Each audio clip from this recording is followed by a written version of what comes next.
Tantor Audio, a division of Recorded Books, presents Cupcake by Cookie O'Gorman. Narrated by Austenne Gray. Chapter 1. If you could date an Avenger, who would it be? Okay, my best friend and I talked about everything under the sun, so that was a completely legitimate question. I thought about it a second. I'm not sure, I said. My instinct says Captain America because he's kind, confident, loyal, and just yum. But it's hard because Thor is gorgeous too, and he could probably pick me up if I ever fell down a hill in the rain. Tony snorted as she braided my hair. That was random, she said. Not really. I watched Sense and Sensibility last night. I heard her sigh. Again, Ariel? You know they make new movies every year, right? You don't always have to watch the same things over and over. Yeah, I rolled my eyes, but I know what I like, and romances nowadays just aren't what they used to be. I couldn't see her, but I knew Tony was smiling. She loved to tease me about my obsession with romance movies, but we both knew she'd discovered plenty of her favorites because of me. Who would you pick? I asked. From the Avengers. Black Widow, she said. No question. She kicks butt, and I'd love to ask her where she gets her cat suits and that red hair dye. Oh, good choice.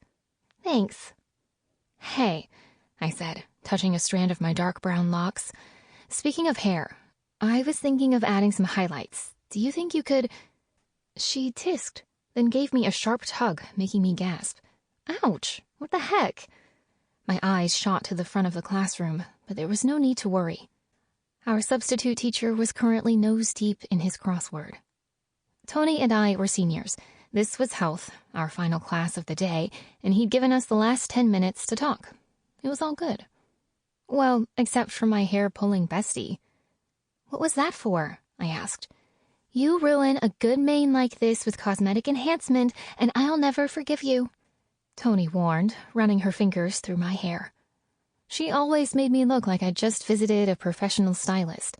The girl could have charged for her amazing skills. Don't even think about it. Your natural mahogany already has hints of auburn in it anyway. I frowned. But you color your hair. You change it up nearly every month, I pointed out. I'm an artist, she said, as if that explained everything. Hey, I'm creative too. Tony laughed. Yeah, but that's just with tasty treats. She finished by pinning the Swiss braids over the top of my head, then had me turn around to pull out a few tendrils. I lifted a brow. I didn't see you complaining when you were eating that jasmine vanilla cupcake I brought you earlier. Tony's eyes closed as she groaned. Oh, girl, that was so good. And pretty, too. Thanks, I said. Keep the flattery coming, and I might just forgive you for that crack about my art. Making food that looks beautiful and tastes good takes skill, you know. Oh, please. I didn't mean it like that, Tony said. My love affair with your food is my longest relationship to date. I laughed. Seriously, A, you've been doing it since you were, what, 6? 5, I corrected. Grandma Dee always stressed how important it was that the food not only tasted good, but looked pretty too. We eat with our eyes first. That's what she always said. My Grandma Duncan had started me out early. We baked cupcakes every Sunday, and she'd let me choose the decorations and guide my hand as we frosted them together. My mind traveled back to those days of baking in my grandma's kitchen, and I couldn't help but smile. They were some of the best times of my life. Deep, Tony gave a nod. And true, for more than just food. Yeah, she was the best. I miss her.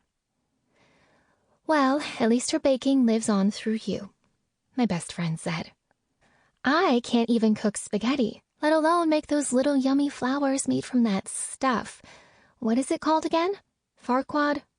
Nope, Lord Farquaad would be the short guy from Shrek. I grinned. The flowers are fondant. I've been working on them the past few days. Helps me keep in practice for the baking competition next month. Well, they're beautiful. Tony twisted one last piece of my hair around her finger, released the curl, then nodded and pinched my cheeks. And so are you. Seriously, give me that hair and I could rule the world. Tony, you play too much. Your hair is awesome. That magenta really suits you. You think so? Yes, I said. Total rock star art goddess. You're right, she said, fluffing her ever-changing bob, then looked down at herself. Hair wouldn't be a problem, but for true world domination, I would definitely need your amazing rack. I nearly swallowed my tongue. Tony. What? You have great boobs. My breasts thank you for the compliment, I murmured as heat rose to my cheeks. But seriously, you're gorgeous and you know it. I guess my girls are perky, if a little small, she said. I shook my head. Stop that. You're my best friend and your boobs rock. Just accept it. Tony suddenly grabbed my hand and placed it against the center of her chest. What are you doing? I asked. Just giving our little eavesdropper over there something to smile about, she whispered and tilted her head to the side. Sure enough, out of the corner of my eye, I caught sight of Ben Schultz watching us with avid attention. He was pretending not to look, but his gaze kept coming back to my best friend and me. The small smile on his face was filled with awe. How long has he been watching us? I asked. Tony shrugged. No idea, but I think he's enjoying all the boob talk. I think you're right. I leaned forward and kissed her cheek, chuckling when I heard what sounded like a notebook hit the floor. Leaning back, I snuck a glance, just in time to see Ben retrieve his binder, and then look at Tony. Bet he's happy about that, too. Yeah, she said. Ben's a sweetheart, if a bit of a perv. I scoffed with a smile. Says the girl who was checking out my rack. Tony's gaze narrowed. Did you just air quote me? Sure did, I said. You're quite quotable. Tony thought about that for a second, then grinned. I am, aren't I? The intercom system beeped, and the end of school day announcements began a second later. Hello, students of Honeycomb High! This is Principal Maxine. I have some exciting news for you today. Is it just me? Tony whispered. Or does Principal Max sound extra happy? I shrugged. Her voice is always upbeat. It's about homecoming court, the principal went on, and I could feel the whole room shift to listen. As you know, ballots went out at the beginning of the week, and now the results are in. There will be princesses and princes representing every grade, so please pay attention. Hey, how did you do on that test in bio? I asked, but Tony waved me off. Not bad. Let's listen. Why? I laughed. I thought we didn't care about homecoming. Every year the popular people get voted in and fawned over, and we usually stay at home, binge-watch rom-coms, and eat ice cream. Yeah, but who knows? There could be some surprises this year. The girl a couple of seats in front of Tony turned around to give us a glare. Will you two please be quiet? Lana said. Some of us care about our school traditions. Sorry, I said, and meant it. I didn't think we were being loud. Lana rolled her eyes. Whatever, Cupcake. Just keep it down. Some of us actually have a chance at getting our name announced. Okay, so most of the school called me Cupcake in a sweet way, an endearment of sorts, though there was little warmth in Lana's voice, thanks to my love of baking. And I wasn't really offended by the homecoming comment either. It was the truth. Girls like me were never chosen, and I was totally cool with that. I didn't even want to be a princess. But my bestie seemed to take Lana's words personally as she narrowed her eyes. You sound real sure of yourself there, Levengood. You rigged the ballot box or something? As if I need to, Lana said, dropping her voice to a whisper. Unlike you two, I have goals and a reputation. With that, she dismissed us with a flip of her hair and turned back around. Yeah, Tony mumbled. A reputation as a snotty brat. If Lana heard the insult, she didn't show it. Principal Max was still talking, announcing the sophomore and junior nominees. Lana was listening hard. She even seemed to be taking notes. A little overboard, if you ask me, but hey, I guess some people took this homecoming stuff seriously. To be honest, Lana was a bit of a snot, but it wasn't totally her fault. The whole senior class fed into her obsession with herself. And yeah, mean girls weren't supposed to exist. In this day and age, girls were supposed to be lifting one another up instead of tearing one another down. But I guess Lana had never gotten the memo. She had two faces, the one she showed to the people she thought could help her get ahead, and the one she showed when those people weren't looking. Obviously, Tony and I were beneath her notice, so we saw glimpses of her dark side. But to everyone else, Lana was an angel. She had been elected to court every year since we'd been at Honeycomb High, so there was next to no chance she'd be left out this time. And now we have our senior nominees. Oh, this is so exciting. Principal Max gushed. 4 princesses and 4 princes will represent Honeycomb High this year. I leaned over to tug on Tony's shirt. Why do you think they need so many? I whispered. Is it like the Hunger Games? Will only one survive? They nominate 2 girls and guys from every class, she said, as if it was common knowledge. Except seniors, who get more because it's our last year and all. I guess that made sense. And our first senior nominee is... The principal paused. Can I have a drum roll, please? To my surprise, an honest-to-goodness drum roll played through the speakers. Must have gotten someone from the band, Tony murmured. Nice touch. Principal Maxine spoke again after a loud cymbal crash. Lana Levengood! Congratulations, Princess Lana, and welcome to the Honeycomb High Court. Lana's friends hugged her and tittered as she pretended to wipe away a tear. I can't believe it, she said insincerely. Thank you guys so much. I couldn't have done it without you. Of course, Lana would be the first girl announced, I thought. Of course. No one else probably noticed the haughty glance she threw Tony, but I did. My best friend answered her with a scowl. Did you want to come over after school? I said, trying to cheer up my BFF. We could watch Crazy Stupid Love again. Tony gave me a look. Ariel, you know I never get tired of seeing Ryan Gosling without a shirt. And our second nominee is... The drum roll came again as the principal's voice rose, followed by the cymbal. Briley Davis! Congrats, Briley! But I'll only come, Tony went on, if you promise to make more of those awesome red velvet cupcakes. I gave her a smile. You got it. Tony looked up to hear the third nominee announced. It was Cassandra Mendoza. At that, my bestie let out a sigh. She seemed so invested in this. I wasn't sure why, but I was growing concerned. Something wrong? I asked. Huh? She said, then shook her head. Oh, no, it's nothing. I was just hoping someone we could actually root for would be nominated this year. Like who? I don't know. Tony shrugged and gestured in Lana's direction. It looked like she was still giving her acceptance/thank you speech. Someone more genuine and less, well, fake. I lifted my shoulder in return. So would I, but you know how these things go, Tony. It's all shallow fluff anyway. I guess you're right, Tony smiled. So, for the movie, should I bring the chips and salsa?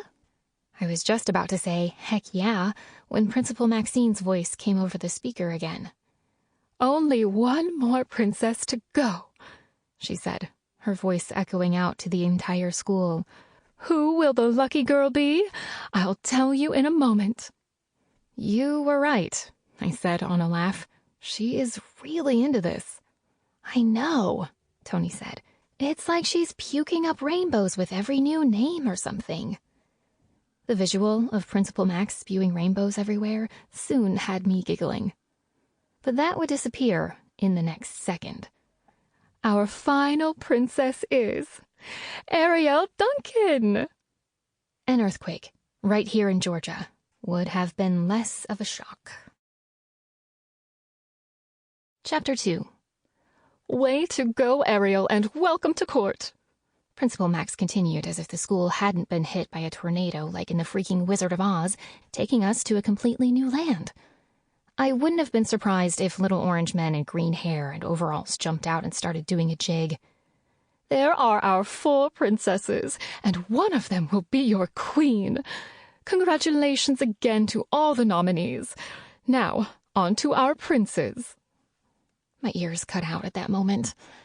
It was like I was in a wind tunnel or something. No sound broke through except the whoosh of my own breathing. My head felt a bit light, like I might pass out from lack of oxygen. Tony was in front of me saying something as she grinned from ear to ear, but for a few seconds I couldn't make out a thing. What had Principal Max said? Had she really called my name? Was this some kind of a cruel prank? Unable to help it, I looked up, but nope, there was no bucket of pig's blood waiting to drop on my head. I guess me not being carried was one mark in the positive column, but seriously, what the heck? Tony gripped both sides of my head, forcing my eyes to meet hers. Ariel, she said, shouted, really, her voice finally breaking through. Did you hear that? You made freaking homecoming court. I thought I might have been hallucinating, I said, still shocked. Well, you weren't. Good grief, I muttered as the reality sank in. How did this happen? There must be a mistake. I don't even remember my name being on the ballot. It was, Tony said, matter-of-factly, right between Wendy Duluth and Jessica Eakes. There were like 40 names listed just for the senior girls, and yours was one of them. You should really pay more attention, A. I shook my head, trying to make sense of it all. But that means someone had to nominate me. Tony nodded. It means more than that. People actually voted for you, my friend. But no one even knows me. Of course they do, or they wouldn't have voted, she said. You're a member of the debate team, which I suck at, I put in. Which you do suck at, Tony agreed. But only because you're so nice. You're also in art and helped with the school's theater production last year. I lifted my hands. So did you. I helped a little, but you were basically in charge of that. I just touched up the scenery and made this celebratory cake at the end of the year. Tony grinned. Must have been some cake. Come on, Tony, be serious. I am, she said, then examined her nails. And you know, there was that time you were on TV. But I was like 9 years old. It was my one brush with fame. I'd submitted to be a part of this kids' baking challenge and earned a spot with my cute pigtails and easy bake oven. I went home after round 2, but it was a good experience.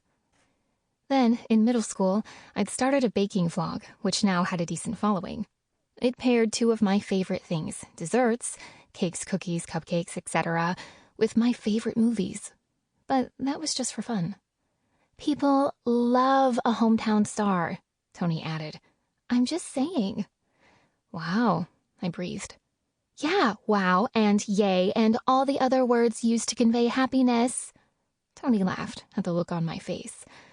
Why aren't you more excited about this? Ariel, this is incredible. This is going to be a disaster, I mumbled. Lana stepped up to my desk, and I realized people had already started leaving the room. The bell must have rung while I was in a homecoming-induced stupor. Well, Lana said, eyeing me up and down, congratulations on making court. I blinked. Thanks, Lana. You too. I don't know how you did it, she went on. But this should at least be entertaining. I'll see you after school, Cupcake. We both watched her go, Tony with a satisfied grin and me with a frown. That sounded ominous, I said. What do you think she meant by that? Tony shook her head. You really were in La La Land for a second, weren't you? I shrugged. Everyone who was nominated is supposed to meet in the cafeteria after school, she said. Why? To hear all about court, what's expected of you, the works. I smiled. Well, that shouldn't be hard. Homecoming court is just walking out on a football field at halftime and accepting some flowers, right?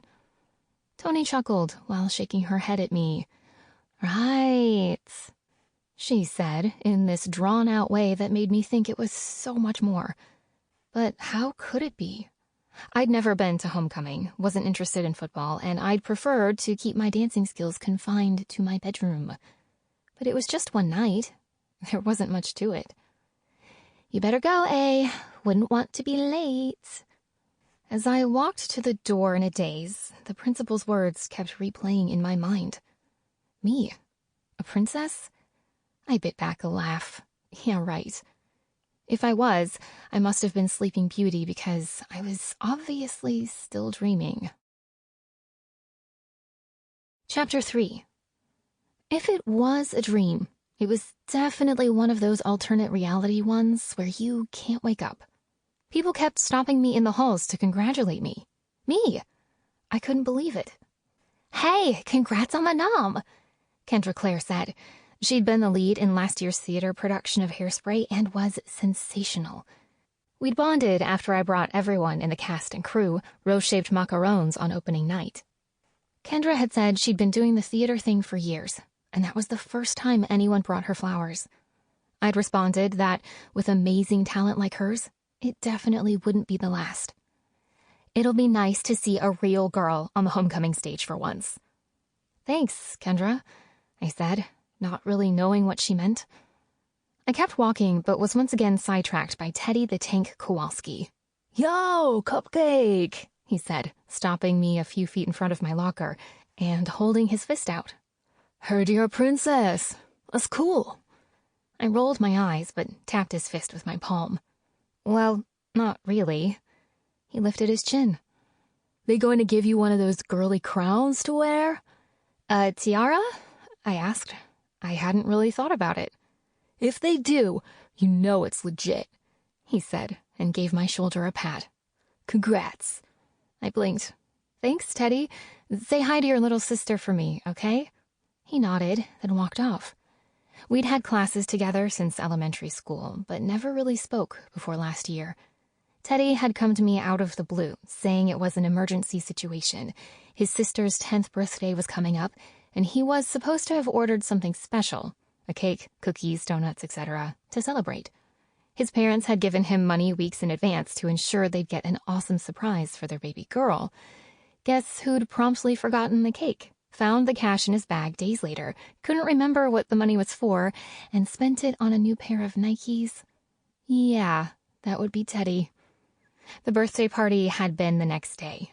He looked so pitiful, begging for my help, and I couldn't find it in me to say no. I'd whipped him up a 2-tier Minion-themed cake, with 1 layer of chocolate and 1 of vanilla. I'd even used yellow dye to make 12 little marshmallow minions, 1 for each of the party attendees, as well as the birthday girl. Teddy and I had been friendly ever since.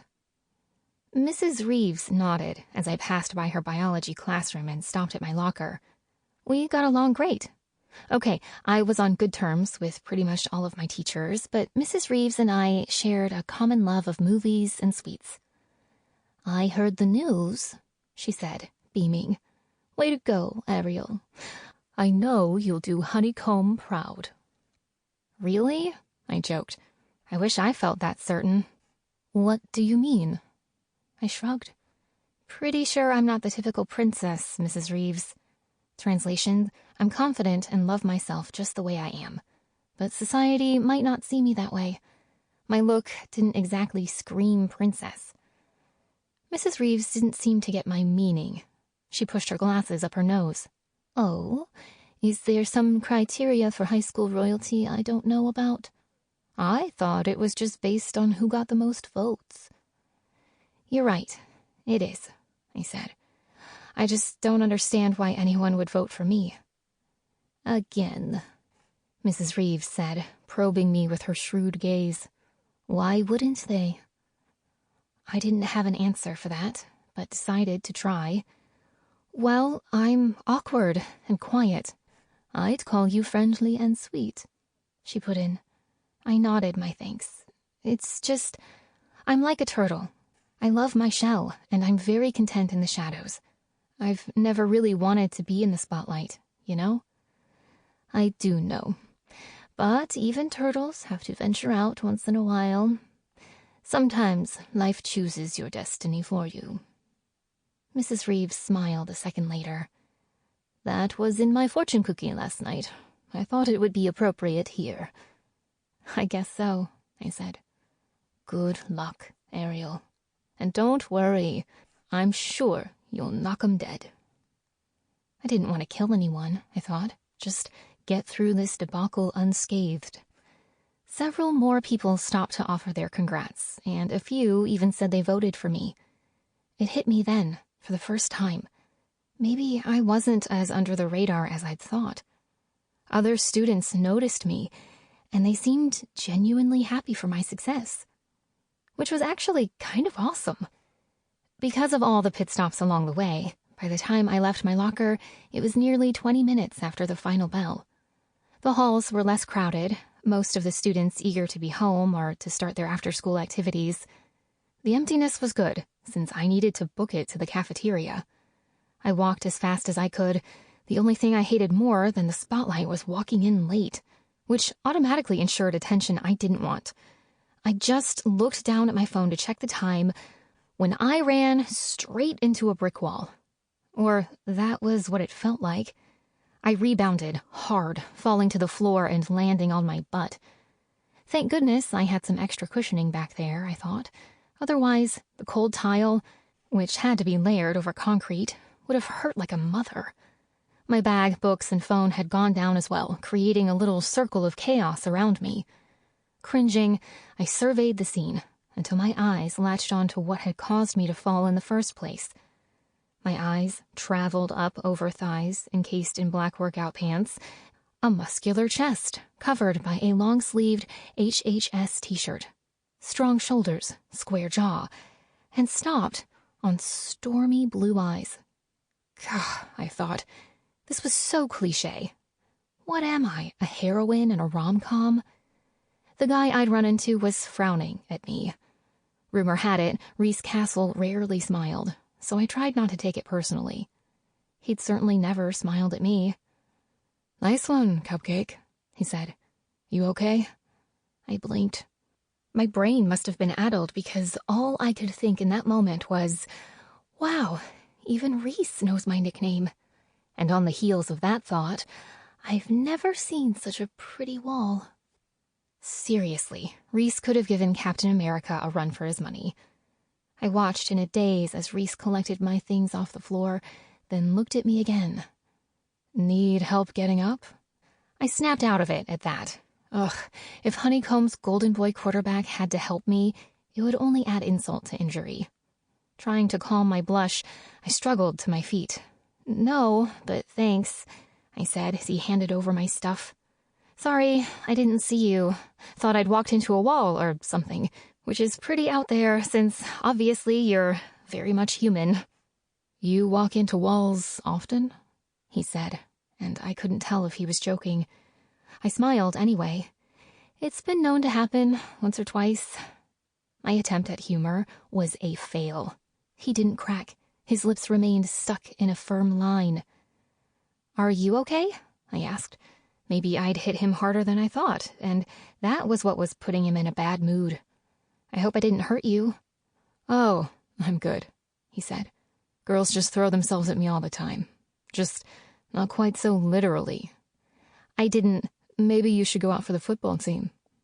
That made the words I'd been about to say die on my tongue. "Why would I do that?" I asked slowly. "Just saying, that was a decent hit." I might have been imagining it, but I could have sworn I saw his lips twitch. "With a little practice, you could probably take me down." I shook my head in disbelief. "Do I look like a football player to you?"